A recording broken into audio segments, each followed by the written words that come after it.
Good morning, good evening, good afternoon. Welcome to the digitally uploaded podcast. My name is Alan. I am now the host of this podcast for some reason. I don't know why it gave me the ability to do that. It's a terrible idea. With me this week, we've got Matt, the editor-in-chief. Say hello. G'day. Okay. I think our second guests have also let themselves be known. We've got Ginny and we've got Tyler as well. So yeah, she's legitimately crying. So we have a bit of a welfare issue at the moment, apparently. So okay. Well, this is a really good intro. So we're gonna go really quickly to some Miku music. We're gonna let Ginny get back to a safe place. We're gonna come back. We're gonna talk about. She tried to talk like 5 times and words are not coming out.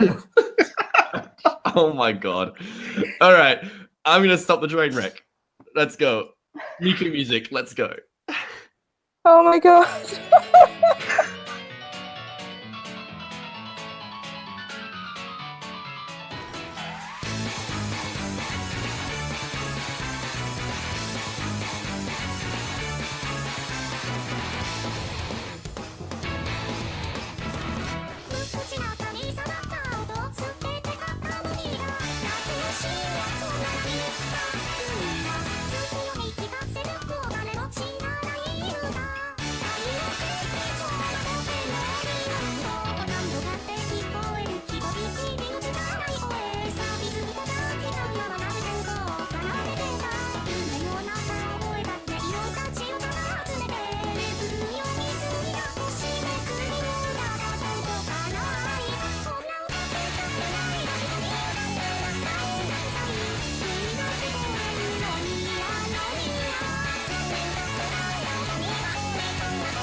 Welcome back, everybody.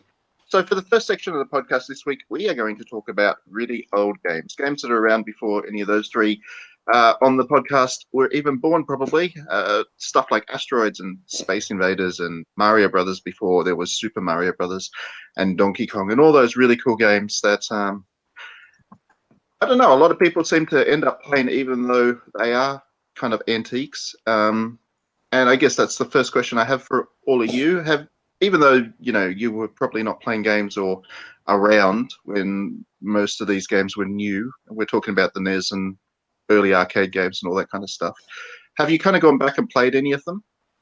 Well, so when you said early games, I was thinking before the NES. So I was thinking like only those really specific arcade games. So, Asteroids, which has ass in the name. Well, let's broaden it to NES and there's an earlier. Let's do that. So yeah, yeah. No, I actually do own an NES now. I bought it in year 10, just to play Mega Man and to play, I believe, like Rygar or something. The weird yo-yo game that was fun. But yeah, I don't know. I think there's a lot of value that you can get out of NES games, even though they don't have the same, progression loops as modern games. So it might not be for everyone. There is definitely Yo Noid, the greatest retro game. Don't even talk to me about Yo Noid. I forgot that Yo Noid has existed. a yo-yo because he uses a yo-yo to beat up the ninjas. Of course, because every game ended up with you beating up ninjas for some reason. Yeah, no, I don't know. I really enjoy those games. I don't think they're for everyone because, a lot of them are designed incredibly viciously towards the player. But I think there's a definite value in going back and looking at them, especially at, the early Mario Bros games, at, Mega Man examples as well. And yeah, I think it's just honestly, genuinely a really fun time if you go with the preconception that they will be slightly harder to play. Slightly harder. I mean, they had about 20 minutes of content in them in terms of one end to the other to play through the game. So they had to make them ridiculously, brutally hard. Otherwise, people wouldn't get their value for money and they would have gone on the internet if the internet was around back then and, trolled the crap out of the developers. So making them super hard was probably the only way to go. Especially with arcade games as well. Like arcade games, vicious. Yeah, because obviously they were designed to force you to put more money in and keep playing. So the harder they were, the shorter you were playing before you had to cough up another 20 cents or whatever, quarter in America. But yeah, it's odd, isn't it? Because we go back to the Super NES and the whatever the Sega one was at the time, and we think of those games as being still playable and still pretty cool, and they kind of hold up. But these older, that one generation before and earlier arcade games kind of don't, do they? They kind of, people still play them, but nobody thinks of them as anything but kind of artifacts of a bygone era. Yeah. What about you, Ginny? What's your favorite super old game? I think I've really one of the oldest games I've played, probably the original Mario Bros. That would probably, I say, be the oldest. Maybe Duck Hunt. Just games, and I played Punch Out as well. So okay, yeah, maybe all the trash NES games that were out at the time were games that I played, but I actually never played them on a NES. I played them on an emulator on the PC. So I've never been lucky enough to actually own a NES. So that's sort of how I experienced it. And when I played it at school, at least Super Mario Brothers, I had a computer the school gave us, and they bricked access to pretty much everything, except for some reason the site where you could download an emulator for Super Mario Brothers. So that was kind of, I guess, my introduction to games like that. Was just I played that game for the whole 3 years that I was at that school because there was nothing else to play, and I couldn't get a Neopets. So for some reason, couldn't get a Neopets. For some reason, I love how in your mind you're going from oh shucks, I can't play Neopets, and then you're like, oh, might as well download an emulator for a game that's 20 years old. Well, yeah, that was bad because I saw one of the older students playing it one day, and I was like, "What the hell is that?" And then she was like, "Oh, it's this game where you play as a dude," and I'm like, "Okay, that sounds super." Where you play as a dude. Welcome to most games. And I was like, "Well, that sounds super generic, but better than literally staring at nothing and writing emo poetry and Microsoft Notepad." So I thought I'd do that instead. So yeah, so for years I just played Super Mario Bros. And I guess got really good at it, but that sort of. I think just playing that game through so much and having such limited entertainment options, I think it's actually a testament to, I guess, how well that game was designed. I never got sick of it. I literally played it for 3 years, and I never wanted to, at any point, was you know what? I'm going to put the game away and play something else. Yeah, for sure. I really agree with you. I have nothing else to say to that other than yes. So I had the I worst. love retro gaming. Well, I had Castlevania 2. I had that on an emulator, and that was the most confusing, frustrating disaster of my life. Because I don't know if anyone has played that game, but it is designed atrociously, and it is written, not rather translated, by someone who didn't understand what a language is. So, you get amazing clues like strike the orb. That's pretty good. That's great. Doesn't say what with or anything. It doesn't say where and why, but just do it. Do it, you nerd. Yes. Was that one of Kojima's early games? Was it? No, actually, it wasn't, Matt. I You know said it that was you don't like Kojima. Kojima. Oh, Matt, my snake-eating heart is killing myself. Well, speaking of snakes, can I talk about my favorite retro game? Is it Snake? What, Snake? No. It's a Atari 2600 classic, Beat 'em and Eat 'em. Are you guys familiar with that game? Sorry, what? I've never played that game. I'm sorry, that just sounds. Tyler, I don't think you can play a game then. I think that's something you should probably talk to someone about. It's about a game. It's basically a game about really respecting women. And in the game, you can. It's like one of the early pornographic video games. It came out in 1982. But I know this game. No, I actually basically know the goal is you can either beat them or eat them. I'll let you guys imagine the rest of that. Wait, what do you mean beat them? Beat it. Like Michael Jackson. Like, You control two women on the bottom of the screen, and you got to make sure they eat them. I think video games should be just not made anymore. I think we're done.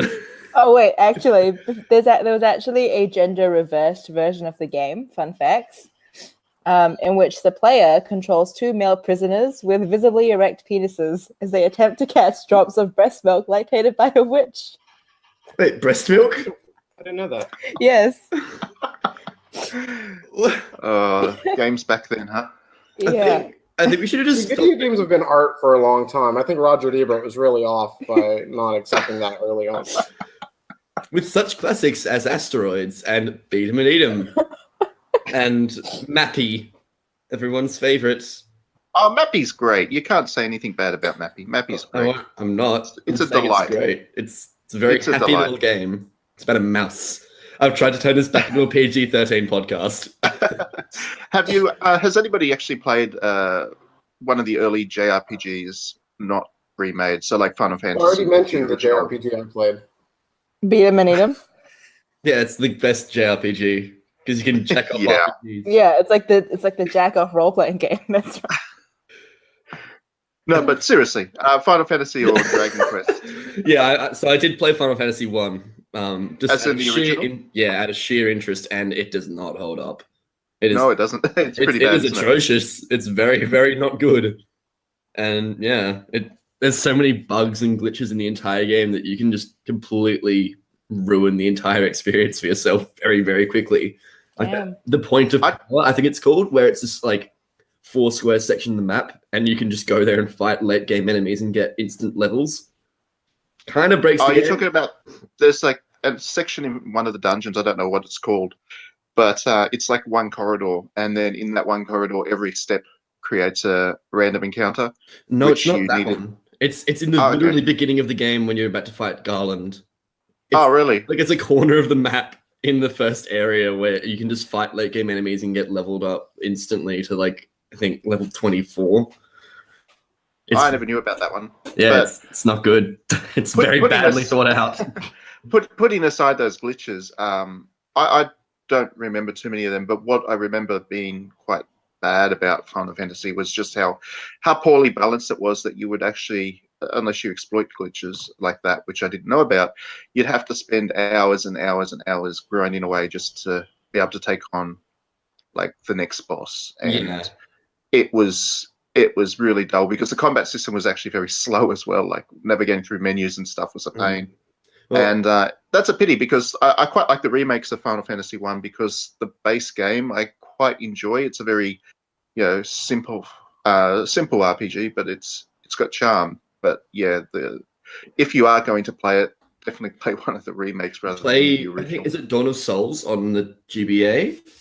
Yeah, and that one's the basis of pretty much all the other ports of that. So if you get the PSP one, for instance, it's just the GBA one with slightly better resolution. Yeah, it's pretty good. Yeah. They've also included, I believe, Final Fantasy 2 in that as well, which is a interesting bad game. But yeah, I mean, if you're ever interested in that sort of thing, check it out. Also, Dragon Quest 1's pretty good, and Phantasy Star 1 is also pretty good. Yeah. Oh, Phantasy Star! I love Phantasy Star. That was a great game. They're pretty interesting little games. They don't necessarily hold up that well today, given their modern counterparts are just generally better in almost every single way. But yeah, if anyone's ever interested in trying out, an old JRPG, you can probably do it fairly easily with an emulator. I didn't say it. I didn't say anything. Or you can just go find a copy on, they've ported it to almost everything, I assume, by now. I mean, Dragon Quest you can grab on your phones, and Oh yeah, true. Phantasy Star is actually enough. Beat 'em and eat 'em. Has not been ported ever. I wonder why. I thought it was a shoe-in for the Wii, but it never happened. It's actually a dick-in. All right, and on that note, we'll go to some music. Yep, we're gonna this train wreck of a podcast needs to stop before We'll go gets to hurt. some music.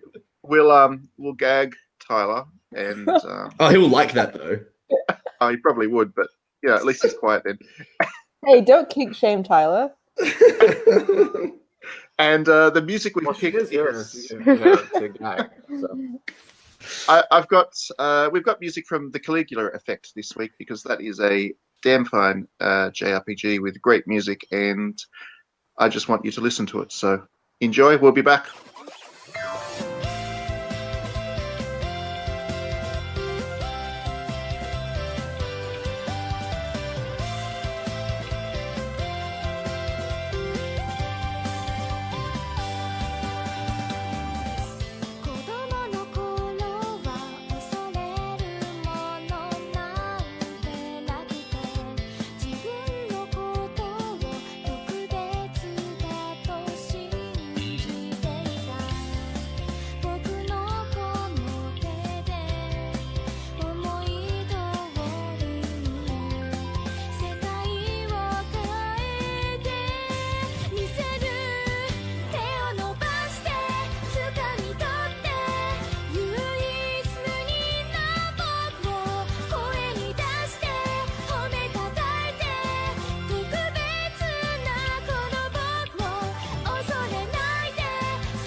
Welcome back, everyone. We've all calmed down. We've all sort of, gotten our stuff together. We've come together as a team and as a family from now on. And we're going to be talking a little bit about comedy games.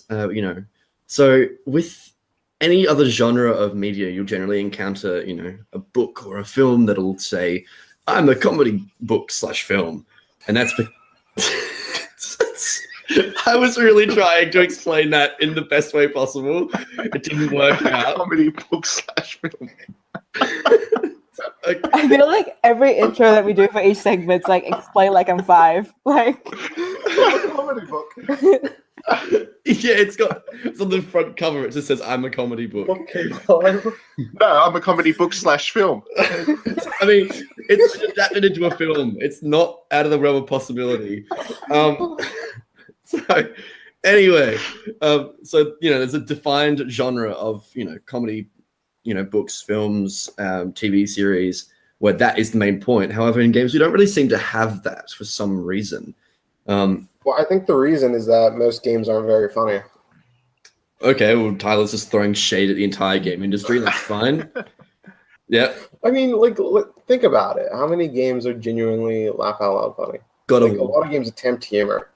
God of War is as far as God of War is being only funny, a lot of them aren't. I do not know. No, well, I would say that there definitely are a lot of games that I have laughed at. So you've got, I'm going to go back to Portal because everyone knows what Portal is, and Portal 2 because, again, everyone knows what Portal 2 is. Those games were genuinely, I was half there for the gameplay, half there for the comedy. And I still would not consider it a comedy game. It's still a puzzle game, but with, comedy elements. And go for it. I was going to say, for me, the obvious example is the Hyperdimension Neptunia series, which is overtly funny. Like the whole thing's designed around making you laugh, and yet we still talk about it as a JRPG first and foremost. So yeah, it's odd that we don't talk about Hyperdimension as a comedy. And I don't know, for me it seems to be that the reason seems to be that when we talk about video games, we kind of break them down as by their mechanics, by the gameplay mechanics, and that's how we define a genre, as opposed to the content, the narratives, or those kind of the storytelling. Where the funniness is interactive, you think of something like Monkey Island, where you're choosing the responses and stuff like that. Yeah, for sure. I actually hadn't thought about Monkey Island, but I would definitely consider that a comedy game, primarily, because I'm not really there to click on stuff.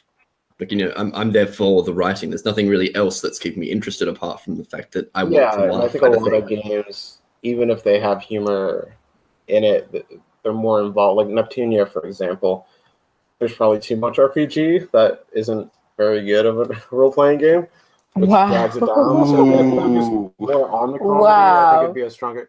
They're not. You're sitting next to someone who thinks that Vert is the best waifu. Why would you do That's this? fine, but that doesn't mean that it's a good RPG. Listen. I agree with what Matt's trying to say in the sense that, I feel like people have a checklist for each, I guess, superimposed game genre. So RPG, the leveling system, crafting system. I don't know, either turn-based combat, I guess, in a JRPG situation and stuff like that. And as soon as a game has those checklists, ticks those boxes, people are right, that's the genre the game's going to be in. So I think that's why we get games like Hyperdimension Neptunia, which are ostensibly about tiny skirts and console wars. People call them JRPGs because they tick all those particular boxes, and people are okay, 3 out of 5, good enough, that's a JRPG. But that's a very linear way of thinking, I think. That doesn't really make sense, because why would you want to lump? No, I mean, they're both great games. For example, I Am Setsuna, right? That's a great game, but that is a world away from a game like Hyperdimension Neptunia. So to me, it kind of makes no sense if someone's like, oh, I'm a JRPG fan, I like I Am Setsuna, so I would also like Hyperdimension Neptunia. I think tonally they're so different that we need to have more distinctions between what we actually call games, I guess, or categorize games. That's a great point, Jenny. What is it? You sounded like a talk show host. Dr. Tyler. But I think the thing with Phil has arrived, everyone. Those games, you also have a masochist quality to you. But like, I was What? really disappointed when you went into like the checklist thing. I thought you were gonna go into like the checklist of a waifu because you were talking about Vert right then. You were like, "There's a checklist for this." There's only one item on my waifu checklist. Let's not go into that now. There's a checklist for this. Yeah, the checklist for waifu is just simply Twin Tails. That's it. See. Okay, well, there you go. You know, that's it. So Tyler, I want to thank topic. you. Tyler, I want to thank you for somehow managing to derail that conversation entirely. Um, You're welcome. yeah, but on topic, I do agree with you. I think that's because we tend to define games by the mechanics as opposed to the content of them. I think that the genres in games are a little bit too broad to be particularly useful. The action adventure genre, which can officially or- die in a fire. I mean, I I have agree. people. I see people constantly kind of debating whether we should be splitting out JRPGs and RPGs and things like that, and trying to, reduce the number of genres as it is. And it's like, well, that would mean that you're kind of comparing, or you'd saying if you like Skyrim, you must therefore also like Atelier, which is pretty nonsense. So I think talking about games more in terms of the kind of the content of what's in them it's what happens with film, and it's what happens with literature and stuff. We don't really talk about film in terms of so this is a 3D film, or this is a film in color. We don't talk about them in kind of technical terms. We talk about them as what this is a superhero film, or it's content of what the film offers that we talk about. And I think that's probably the better way to go about games as well.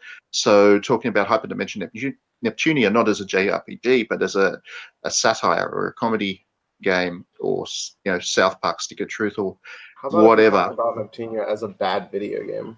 No, Wow. Tyler, I thought we gagged you. I'm unable to enforce that. I'm sorry.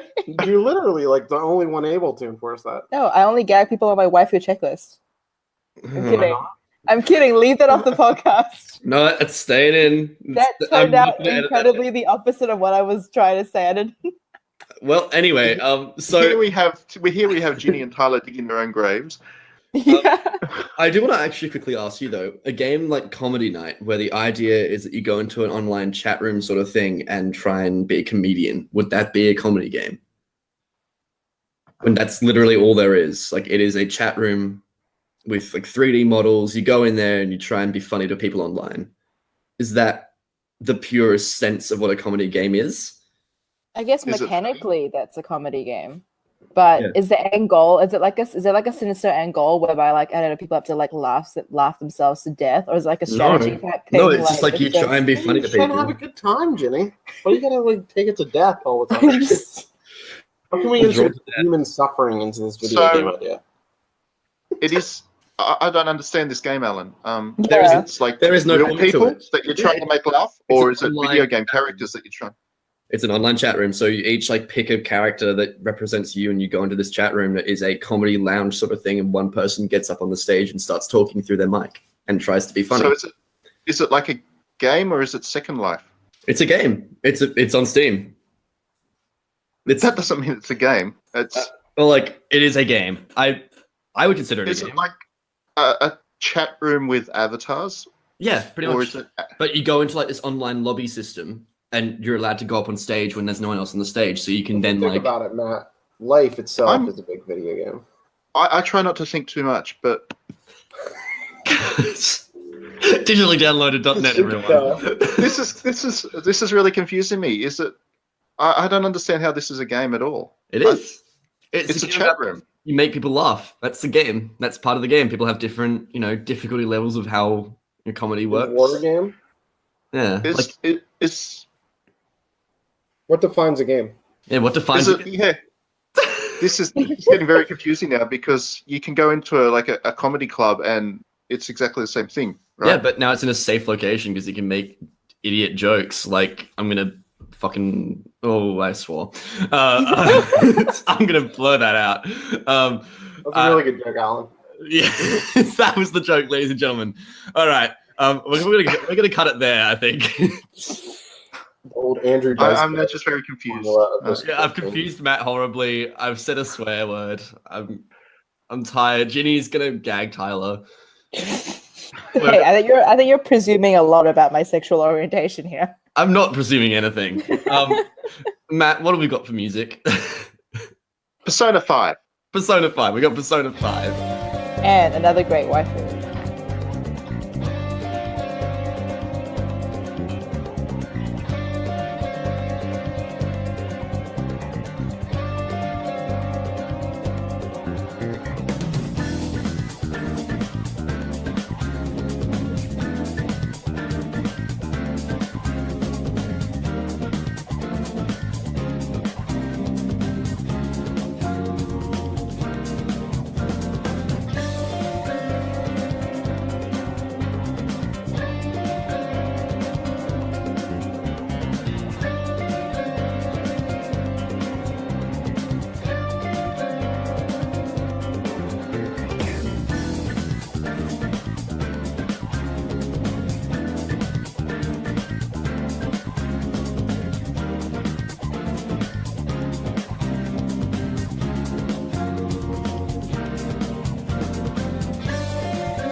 And welcome back, everyone. So for the in-depth this week, we're going to look at not one particular game, I think, but we'll look at a series, a franchise. Fire Emblem. Fire Emblem is, I think, a series that most people who have Nintendo consoles, at least over the last couple of generations, have played at least one or two of. And I would imagine most people who played at least some of them enjoy them, because overall the series has its up and downs, of course, like any other, but I think the games are pretty damn solid and really enjoyable. So let's start with Ginny. Ginny, Fire Emblem, which are kind of your highlights, and what do you like about the series in particular? Well, my very first Fire Emblem was Sacred Stones, back on the GBA. So probably not the first Fire Emblem for Matt, because he's a little bit older. It's the second one. It's the second one in English. Yeah, it is. Okay. Yeah. Well, the first one was the Blazing Sword, and that was on the GBA as well. And then Sacred Stones was the second English Fire Emblem title. They're obviously, the series stretches right back to the NES, but they only started to localize them back with those two. Well, there you go. So you got in quite early for that series, Ginny? Yeah, early in the West, I guess. So Sacred Stones was the first one, and it was the first kind of game that I played of that genre. I admittedly got the game without really knowing what it was. Like, at that time, I think I hadn't really played many games. I played probably, like I said previously, a lot of Neopets. So, oh boy, I can't wait to get my Neo points to level up my Fire Emblem. And a lot of Super Mario, Ellen. So at that point, not very experienced in the kind of game that Fire Emblem was. But it's just something about how I found Sacred Stones in particular, and I found that it's been really hard for later games to capture this. But just the sense of immediacy and the kind of atmospheric feel that the game throws at you. Like, if anyone remembers the Sacred Stones opening, you open with like Erica and Ephraim, and I think Ephraim's out at war, and Erica and her retainers are like in grave danger or something. And the game just throws you into this sort of system whereby you've got, like you've got your chevaliers, you've got some hint of political intrigue, and there's just so many threads that you're introduced to at once that you think would be overwhelming, but really it's just curiosity inducing. Like, I feel like Sacred Stones did so well at setting the scene for you in a way that was very enticing. It was like, here are these three characters, you barely know them, but the way that they did everything from like the little dialogue bubbles, like sort of like setting the story up for you initially, I found that so gripping. And that was sort of why I think I continued buying all the other Fire Emblems that I could get my hands on, because Sacred Stones started and ended so well. Yeah. Like, I think the world building that you're a part of, because you essentially world build through conquest, that was I guess like a technique that I'd never come across before in the games I played previously. So it really, really gripped me. And that's kind of what I enjoy about the series, is just not only the tactical role play, but the sort of medieval power fantasy that you get to participate in. I find that very interesting. Yeah. Well, the Sacred Stone starts with an actual invasion of your castle. So it starts with the stakes pretty high immediately. And yeah, it's certainly gripping from the very outset, I think. The exact same experience as Ginny as well. Like, I had it on an emulator. Don't You also played a lot of Neopets. I'd also played a lot of Neopets. I did have several Neopets, and they all fought and died for me. So I had it on an emulator. What do you feed Neopets? I don't know. Blood? Like omelets. Just omelets. And the blood of other Neopets. Most of the blood. So I had an emulator, and because I didn't have much money as a kid to buy video gimballs, so I would play that on a computer just every afternoon, along with Metroid Fusion and stuff like that. And that was sort of my introduction to turn-based strategies, and then that led me into Advance Wars, which I ended up preferring more to Fire Emblem, which is why I'm kind of a little bit upset that Advance Wars isn't getting the same respect as it deserves, unfortunately. I will say though, having not played a Fire Emblem game since the one on Wii, I believe it's Path of Radiance, or is it Life? Yes, Path of Radiance is that the Wii one? Because there's a GameCube so. one as well. I played the Wii one, and that was pretty dang good, even though Ike's not that great because he fights for his friends.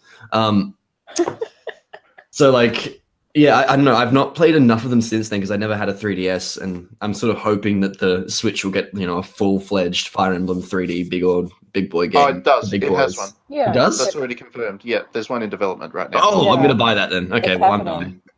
done. We don't know anything about it. We don't know anything about it just yet, but we do know it's on its way and it's in It's the development. third game in the Ike series. Hooray. Everyone's favorite. Everyone's favorite. Yeah. Yeah, I mean, for me, the thing, and you mentioned Advance Wars, Alan. The reason I kind of prefer Fire Emblem to Advance Wars is I like the way that the characters are done in Fire Emblem better. The way that each battle you basically get introduced to a new character, and they then will join your team if you do the right thing and talk to them or fulfill whatever condition you need in the middle of the battle to get them to join you.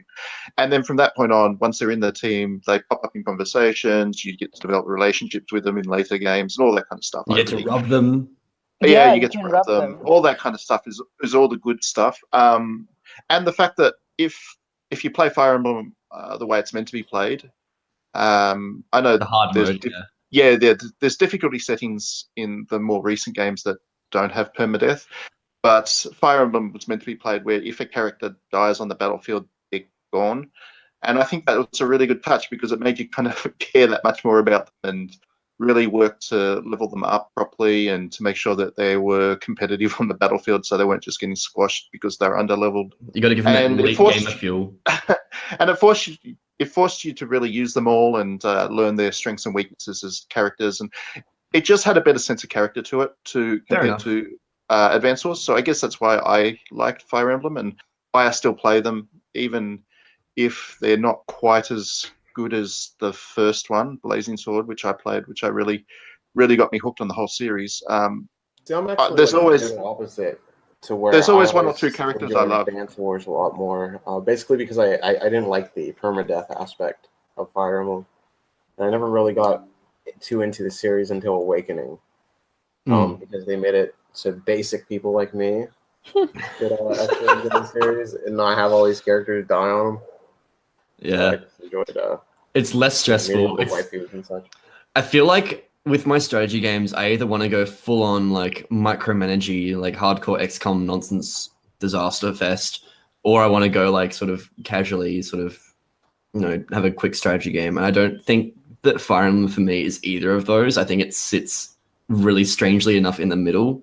And I kind of don't want that because I don't want the stress of losing a character, but I also like don't want, you know, like the lack of stakes as well. I think is what I'm trying to say. Well, it's in this bizarre world. The more recent Fire Emblems, Alan, have actually two different sets of difficulty settings where you can set the actual difficulty of the battles, so you can make it hard, and you can turn permadeath off. So, if you're like me, you play it on hard and permadeath on, and then get really frustrated with the game because you get stuck on a level and can't get past it, and then put it down and don't come back for 6 months. But and then they get immediately confused upon re-entry as well. So yeah, exactly. Yeah. But if for someone like you, I think you'd be okay, or you probably enjoy it where you can put it on difficult, so the battles themselves are hard. But if a character dies on you, they're not gone. The permadeath is off.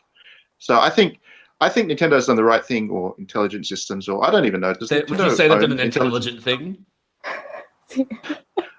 I don't know if that's actually owned by Nintendo or not. Whatever. All right. There we go. Company. Intelligent Systems has done an intelligent thing. There you go, Alan. I made your joke for you. Yay!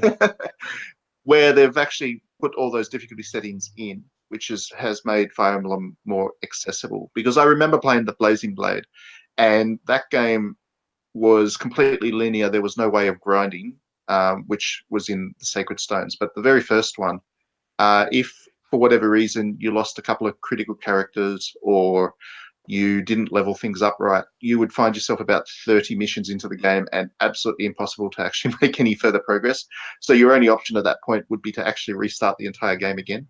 And I think I did that 7 or 8 times before I finally managed to finish this game the first time.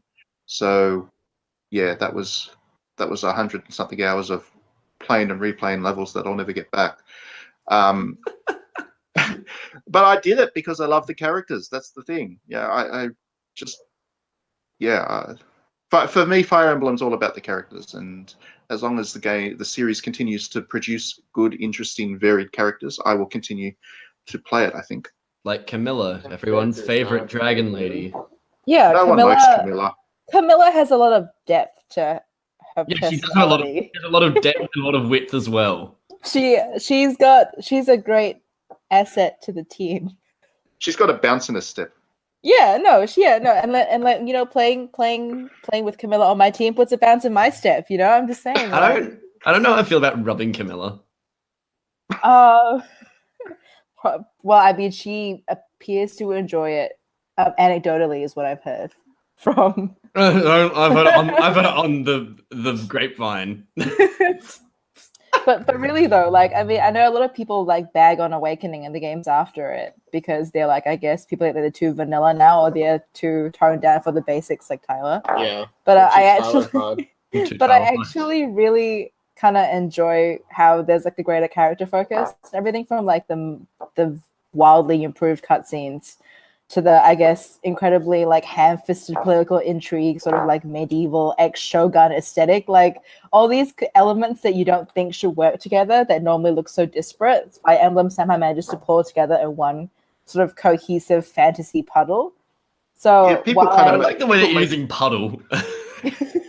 People make fun of the dating game stuff in the more recent Fire Emblem stuff, but it fits with what that series was always about anyway. Yeah, exactly. Because the relationship between the characters was important, and they're cute characters, so you know it just makes sense to throw in the take things a little bit further to have a bit of fan service in there, but more importantly to actually give the characters a chance to properly interact and have those kind of conversations and get married and have kids and all that kind of stuff.